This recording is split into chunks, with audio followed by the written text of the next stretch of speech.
Galera, é o seguinte, minha sanidade está no fim, a luta para a sobrevivência continua, paz afinal, mal posso esperar. Se você buscar a sua memória mais recente sobre Resident Evil 3, especialmente se considerarmos que você jogou o clássico de 1999, as chances de você, na verdade, se lembrar de todos os problemas que o remake do jogo trouxe quando comparado ao original são muito grandes. Mas olhar para os problemas de uma forma literal pode não ser a melhor maneira de encarar Resident Evil 3. E quando se trata do clássico, diria até que problema pode ser uma palavra-chave para poder definir a sua experiência enquanto joga. Não porque o jogo é problemático ou algo do gênero, mas sim porque parece que muito da dificuldade em desenvolvê-lo, de alguma maneira, foi externalizada pelos artistas que estavam trabalhando nele, o que acabou fazendo com que os problemas do cotidiano nos escritórios da Capcom fossem impressos durante a jogatina do game. Ou seja, se olharmos fundo nesse jogo, a gente consegue ver claramente o lado pessoal de quem trabalhou nele. E mais curioso do que isso, é ver que o remake complementa ainda mais esse pensamento. Dentro da psicologia, os jogos eletrônicos têm uma capacidade de preparar os indivíduos, nesse caso especialmente crianças, que provavelmente foi a faixa etária que a maior parte do público que conhece o game original jogou ele pela primeira vez,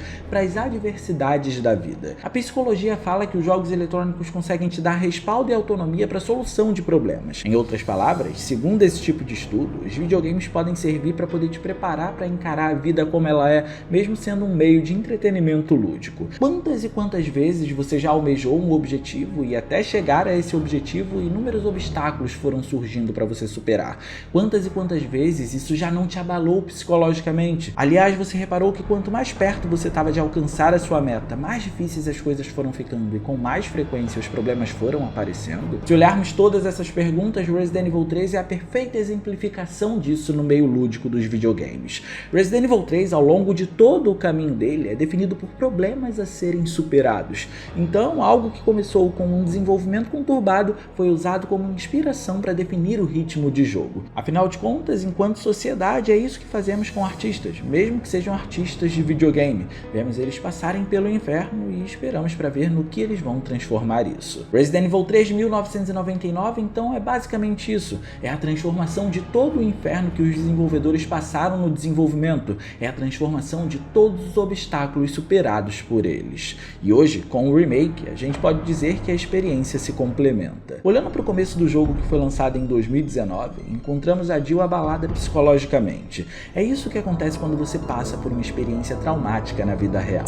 Na mansão do primeiro jogo, ela não teve apenas que enfrentar os inimigos, ela ainda teve que ver os companheiros serem mortos na frente dela, descobrir que outros já tinham morrido e ainda por cima foi traída pelo capitão do time que ela faz parte. Numa sucessão de eventos dessa na sua vida, qual é a probabilidade de você sair ileso, sem algum tipo de trauma? Por isso, o ambiente em que ela está inserida no remake conta uma história, especialmente porque é o ambiente em que ela mora. Normalmente, onde a gente mora diz muito sobre a gente.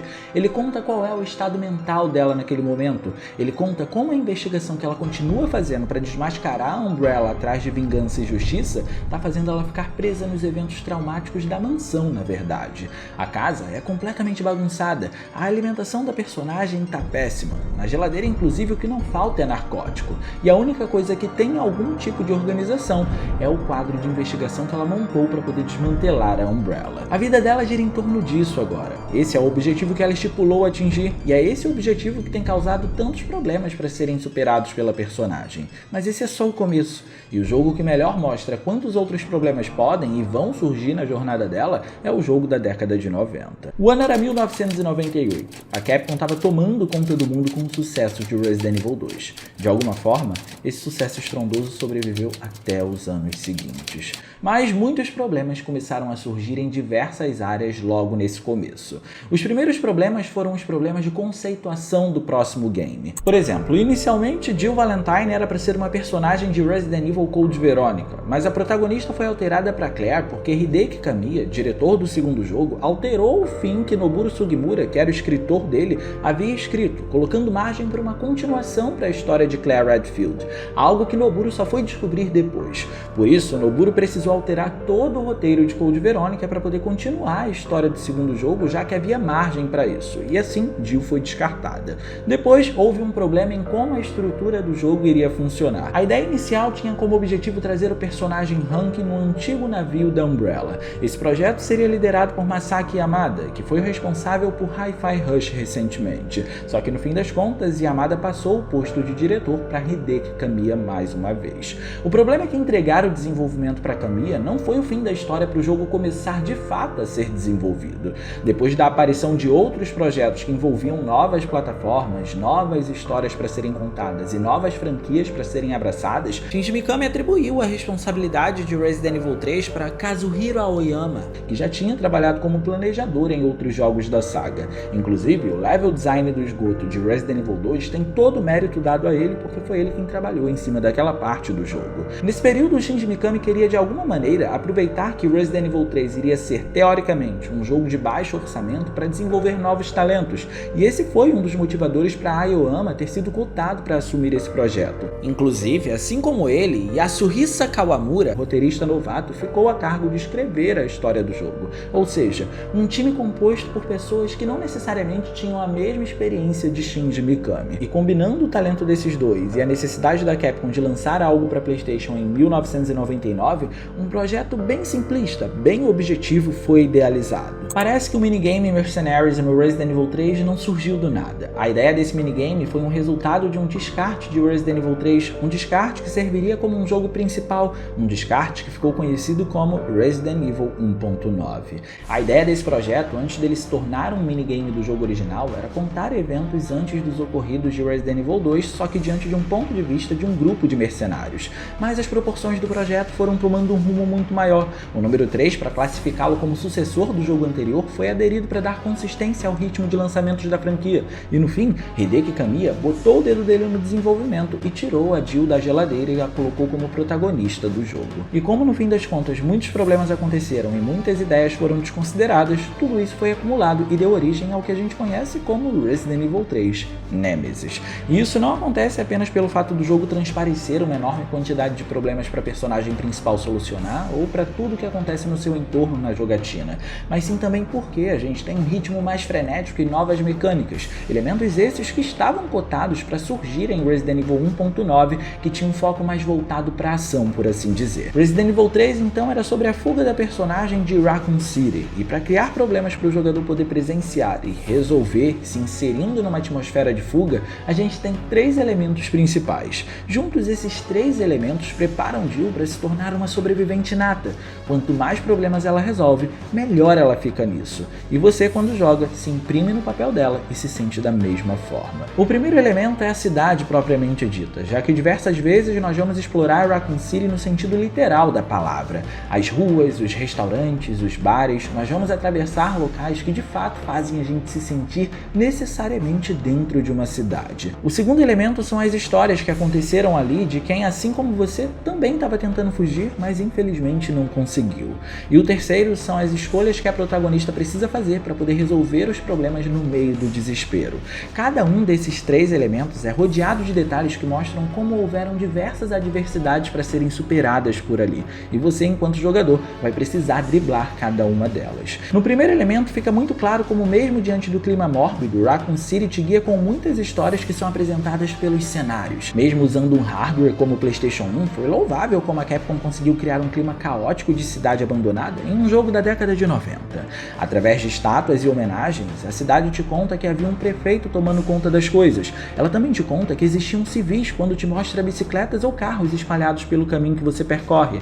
Também dá pra dizer que ela consegue te dar uma sensação de liberdade, apresentando diversas opções de caminhos e uma certa autonomia para seguir por onde você quiser, para onde você quiser e a hora que você quiser. Quando a gente começa o jogo, o dia ainda tá claro. Ali percorremos um longo trajeto pelas ruas desertas de Raccoon City e começamos a conhecer um pouco mais finais da cidade. Nesse trecho, os problemas já surgem, mesmo que você já esteja acostumado com o ritmo da franquia. Diferentemente de Resident Evil 2, o ritmo aqui é bem mais rápido. Mais inimigos ocupam espaços das ruas, hordas podem surgir do absoluto nada e a única coisa que você vai carregar é uma pistola a princípio para poder lidar com essas adversidades. Ou seja, não é o suficiente. Você vai ter que usar a sua cabeça para poder criar soluções. O seu objetivo é percorrer essas ruas mórbidas povoadas por pessoas mortas para poder chegar até a delegacia. E no momento em que você rapidamente explora o local e sai de volta para as ruas da cidade, já foi tempo suficiente para a noite cair.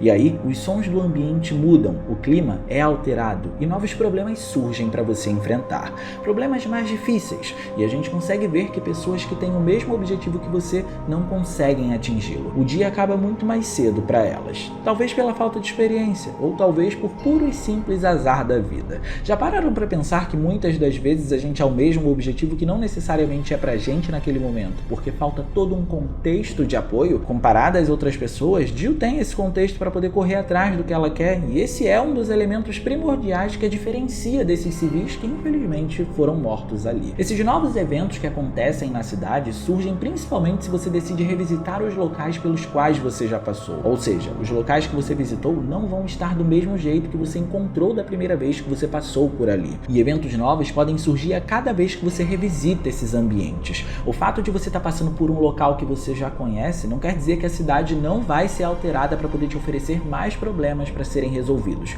Você nunca vai ficar confortável naquela situação. Você vai encontrar novos inimigos e vai precisar combatê-los, mais zumbis caminhando para poder atrapalhar a sua jornada, mudanças no ambiente e até pessoas sendo devoradas ali, mesmo que seja um local que você, teoricamente, já conhecia. A cidade é tão viva que existem trechos que têm mudanças climáticas scriptadas. Ver a chuva caindo nas ruas e inimigos nos seus pés passa uma sensação atmosférica vinda de um filme de apocalipse zumbi daquela época, por exemplo.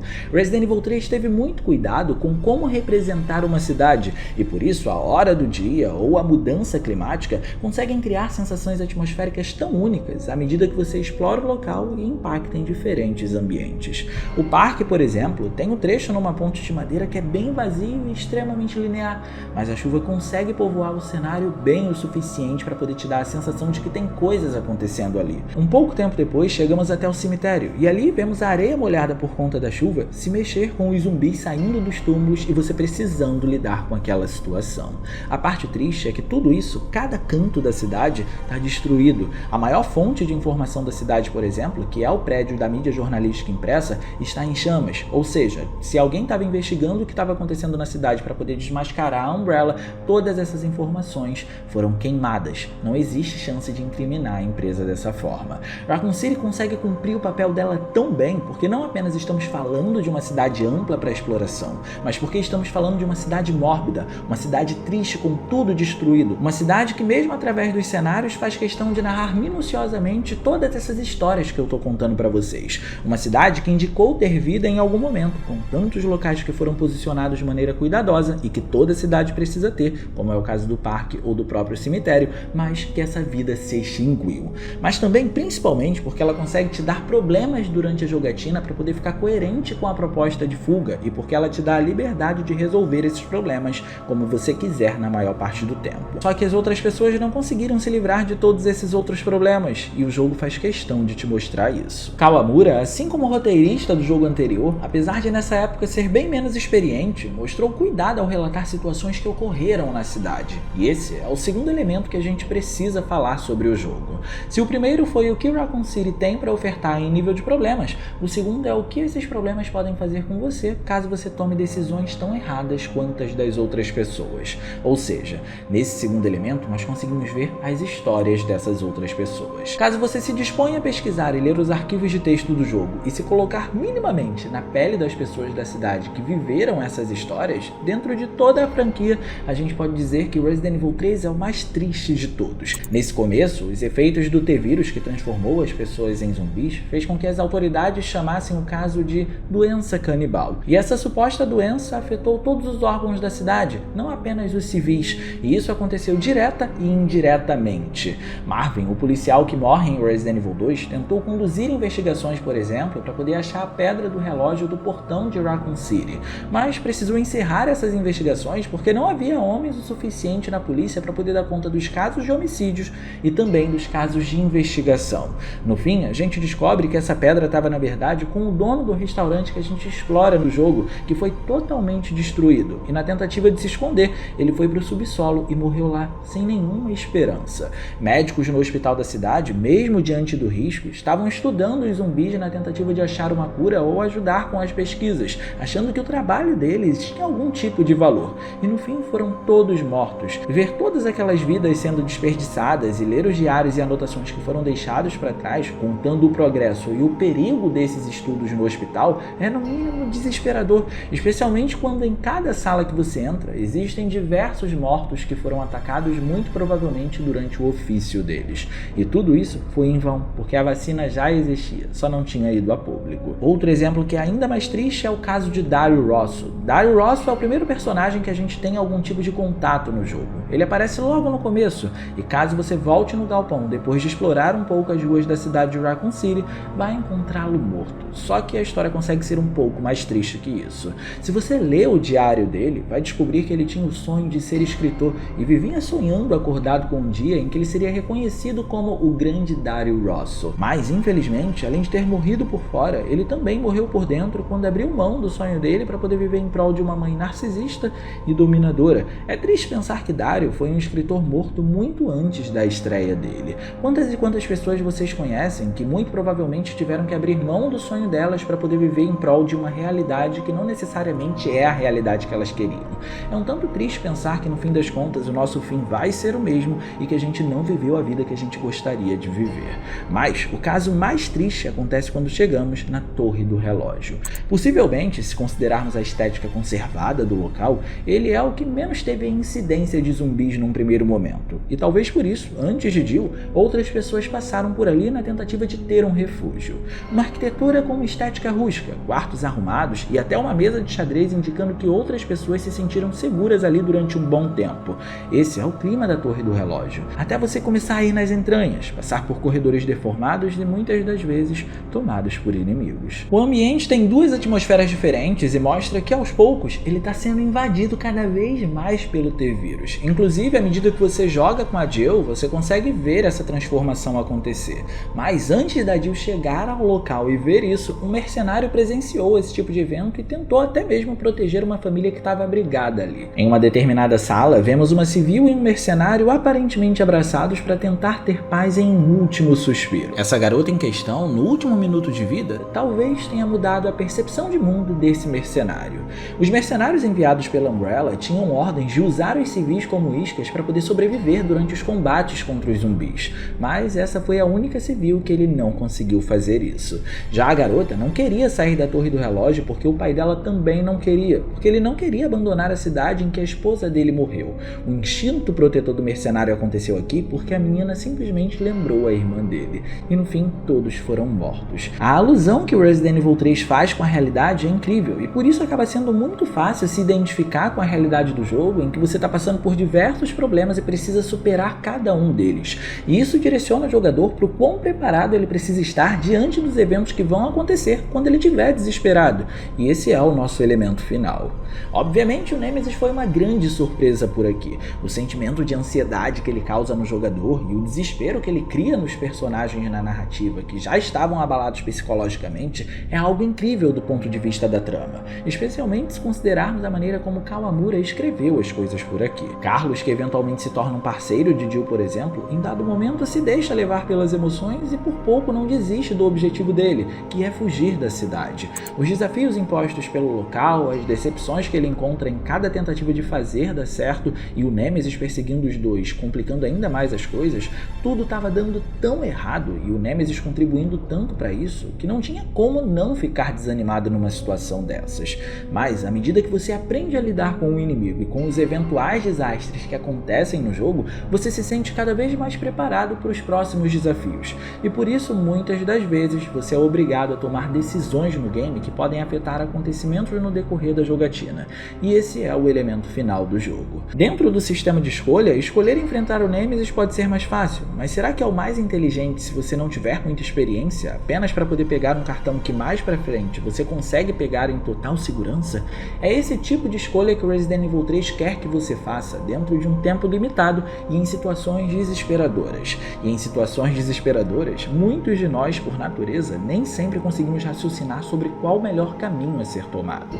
Num desespero, Jill pode escolher pular da ponte ao invés de tentar empurrar o inimigo de lá. E embora dê certo aqui no jogo, essa escolha poderia resultar num fim trágico para a personagem. Além desse sistema de escolhas mudar os eventos que acontecem ao longo do jogo, ele também pode alterar a dificuldade de um problema que você tem para poder resolver. E esse é o ponto. Então, assim como na vida real, aqui saber escolher quais as lutas você quer de fato enfrentar é fundamental. Por isso, Resident Evil 3 é sobre se preparar para as adversidades, mas também é sobre mostrar que a realidade é dura, é sobre mostrar que coisas ruins estão aí para acontecer tanto quanto as coisas boas, e é sobre mostrar que até atingir o seu objetivo final, você vai precisar tomar muitas decisões em momentos de desespero, ver muita gente caindo no meio do caminho, fraquejar enquanto tenta não desistir e superar diversos obstáculos. Muitas das vezes, tudo isso sozinho. E no mais, eu vou ficando por aqui. Eu espero muito que vocês tenham gostado desse vídeo. Se vocês gostaram, não se esqueçam de clicar no gostei, porque isso ajuda pra caramba. E de quebra você faz a boa ação do dia e se inscreve no canal para não perder os vídeos que a gente for postando por aqui. Minhas redes sociais vão estar aparecendo aí, se vocês quiserem trocar uma ideia, sou todo ouvidos. Era isso, um grande abraço e a gente vai se ver na próxima.